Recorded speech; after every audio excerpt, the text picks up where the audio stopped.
중국 최대 통신사 차이나 모바일의 5G 네트워크 테스트 서비스로 월 8,400원에 15TB를 제공하는 요금제를 선보이자 중국 소비자뿐만 아니라 조금 엉뚱한 데서 이를 환영하는 목소리가 높습니다. 다름 아닌 중국 국경과 맞닿아 있는 북한 지역의 주민들인데요. 중국이 이번에 내놓은 5G 서비스는 인터넷용 데이터 5TB, 텐센트 영상용 데이터 5TB, 아이치 영상용 데이터 5TB로 총 15TB에 달하는 어마어마한 데이터를 제공합니다. 북중 접경 지역에서 중국 통신망을 이용해 중국과 통화하는 대방, 밀수업자, 송금 브로커들이 중국의 저렴한 5G 통신 서비스의 직접적인 수혜자입니다.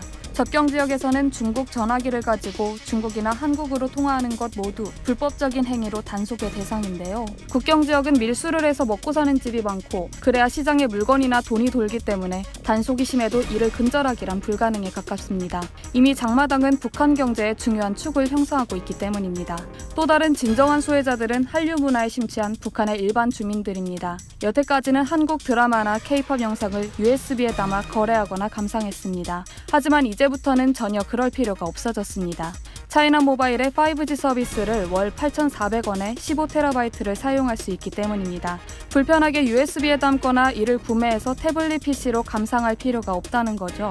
보고 싶을 땐 언제나 스마트폰으로 중국의 아이치나 유쿠 같은 무료 영상 서비스 사이트에 접속해서 K-팝 영상을 마음대로 즐길 수 있고 그 외에도 미국을 포함한 세계 여러 나라의 영상을 즐길 수 있습니다. 물론 접경 지역에 한해서입니다. 중국의 통신망 서비스를 이용할 수 없는 곳에서는 여전히 USB에 의존해야겠지만 이들에게도 중국의 저렴한 5G 서비스의 혜택은 있습니다. 한국 드라마와 K-팝을 담은 USB의 장마당 가격이 대폭락할 것으로 예상됩니다. 또 그 USB는 미국이나 그 외 세계 여러 나라의 영상도 대폭 추가될 것입니다. 하지만 중국의 5G 서비스를 생각만큼 손쉽게 이용할 수는 없습니다. 접경 지역 주민들은 사법기관에서 감청 장비를 운영해 단속 작업을 하고 있다고 믿고 있는데 중국의 이동통신 전파가 잘 잡히는 곳은 보이부도 알고 있기 때문에 집중 감시 대상이 되고 있습니다. 아파트 등에서 통화를 시도하다가 보이원들이 들이닥치기도 한다는데요. 대부분 정식 재판으로 넘기기보다 자체적으로 2,000에서 3,000 위안, 우리나라 돈으로 33만 원에서 50만 원에 달하는 벌금을 받는다고 합니다. 그래서 예전에는 비용도 비용이지만 전파 감시 때문에 스마트폰으로 한국 드라마 같은 영상 프로그램을 다운로드 받는 건 상상할 수도 없었는데요. 하지만 이제는 UHD급 20GB의 드라마를 다운받는데 걸리는 시간이 대략 8초 내외이기 때문에 아무리 감청 장비를 갖고 추적하려고 해도 다운로드가 워낙 순식간에 이루어져 추적이 어려울 것으로 보입니다. 국내 한 은행의 북한 연구소에서는 북한의 휴대폰 보급 대수를 600만 대로 추정하고 있습니다.